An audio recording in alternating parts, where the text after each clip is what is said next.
June 6, 1944, the largest invasion in history had begun. Thousands of ships, thousands of men, and a sky full of planes were converging on a single coastline.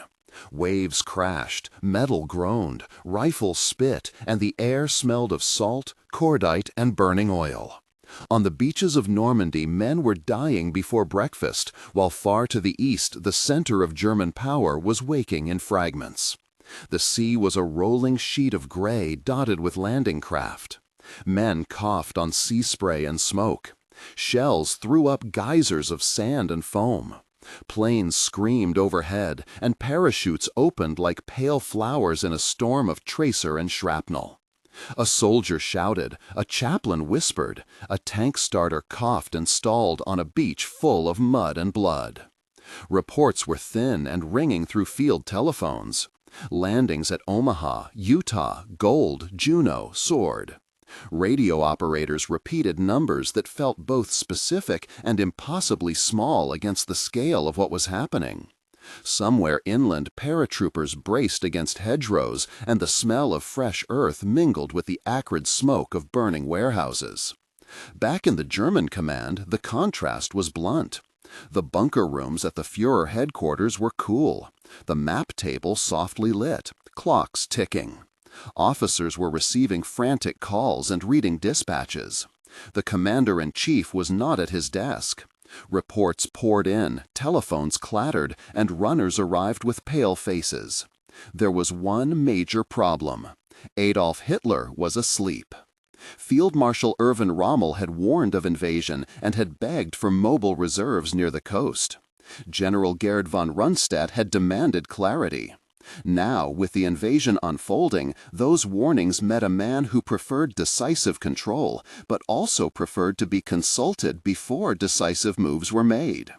"Reports from the north say ships are landing," said General Alfred Jodl, voice taut with a mixture of disbelief and duty.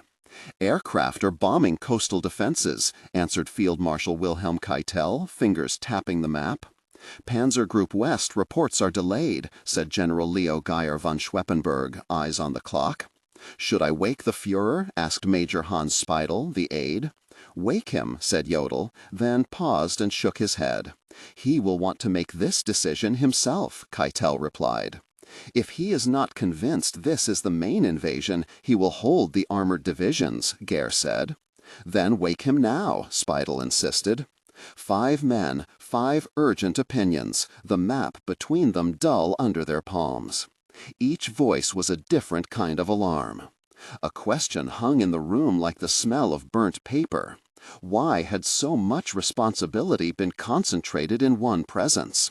Why did a single sleep or single remark hold the fate of frontline troops?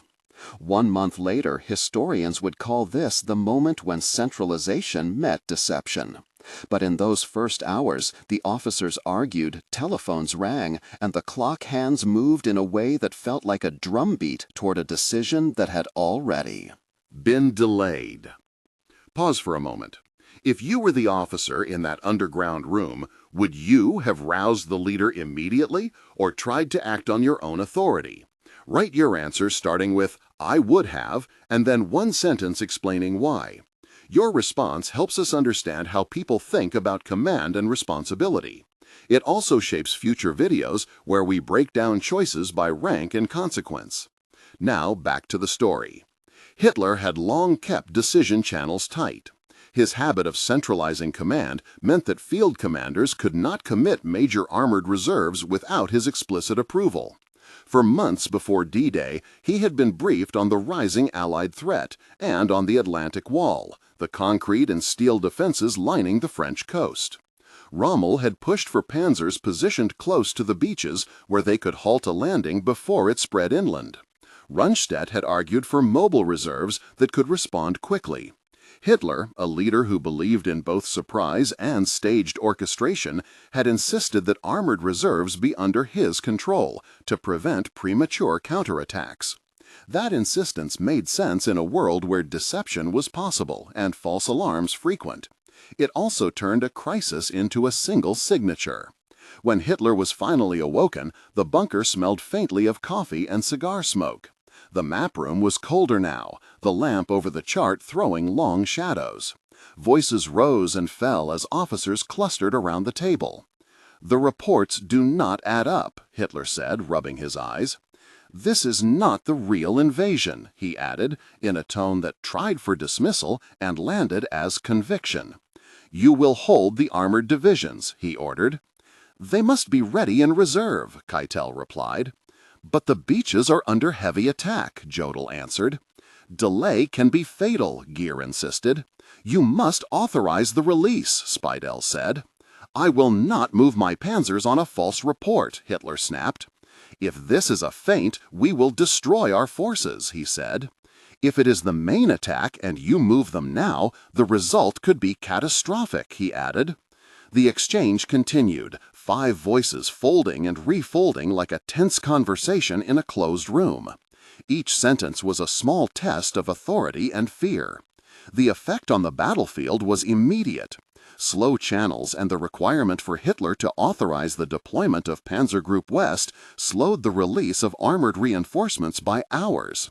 Communication at the time depended on radio, wired telephone lines, and couriers. Orders had to be authenticated and then passed down a chain that was deliberately cautious. The technical reality was simple and deadly. Armored divisions needed fuel, crews, signaling for safe movement through crowded roads, and permission to cross geographic boundaries that were under separate commands. Waiting for a single signature turned those technical needs into a political hurdle. In less than 3 sentences, the battlefield timescale had widened into a gap the invaders could exploit. Allies had planned this with painstaking care. Operation Bodyguard and its fortitude deception had painted a false picture of a larger threat at Pas-de-Calais.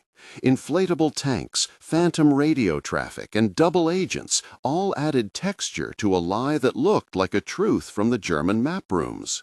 Paratroopers had been dropped behind enemy lines to cut communications while thousands of small boats surged.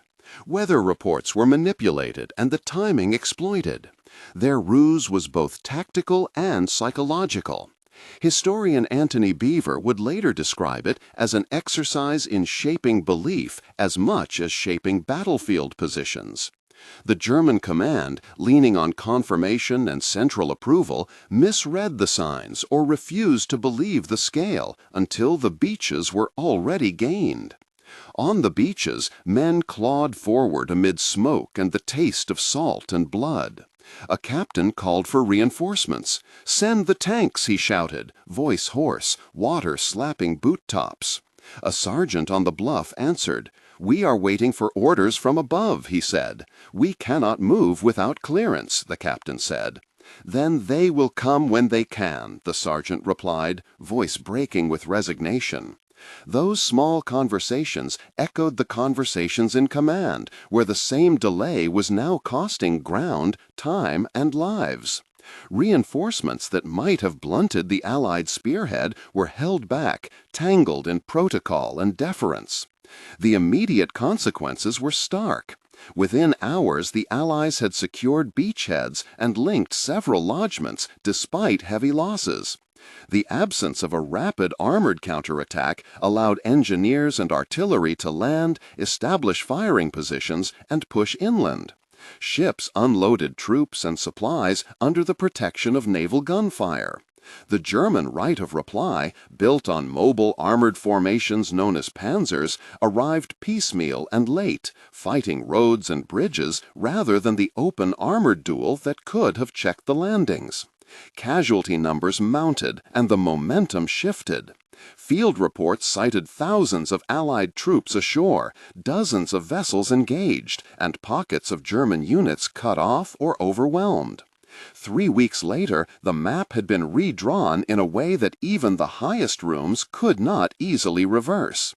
1 month after D-Day, the Allies had pushed farther inland, logistics lines were robust, and the idea that this could be turned back became increasingly remote. German leadership faced political fallout. Keitel and Jodl tried to justify their caution as adherence to doctrine and the avoidance of strategic overcommitment in the face of possible deception.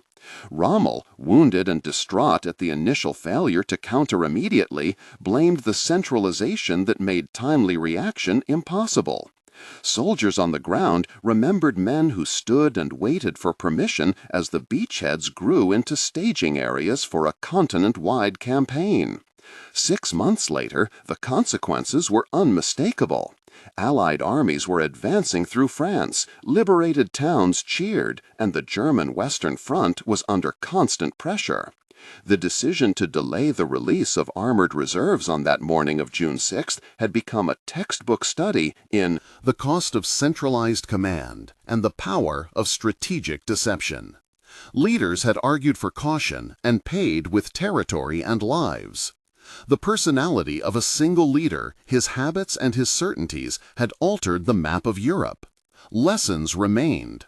Military experts still studied how communication, authority, and deception combined to create a fatal pause. Leadership that places absolute authority in one reluctant hand risks turning speed into a liability. The story of June 6th was not only about ships and beaches, but about how organizations respond under stress and how the fear of being wrong can be as dangerous as the act of being reckless. If you think about the officers in that dim map room deciding whether to wake a leader, remember the men on the shore waiting for a decision that would never arrive soon enough. If this story moved you or made you question what you would have done, leave a comment starting with "I would have" and tell us which choice you would make under pressure. Share one concrete reason for your decision. Your comment will be a part of the conversation about leadership and responsibility that shapes our next episodes. If you like this exploration of a single critical morning that changed the course of history, subscribe for deep dives into the decisions that reshaped the world. One morning, one system of command, one set of choices. The invasion succeeded because momentum met hesitation. The military world learned a brutal lesson about the cost of delay. History still asks the same question of leaders today. Make your judgment.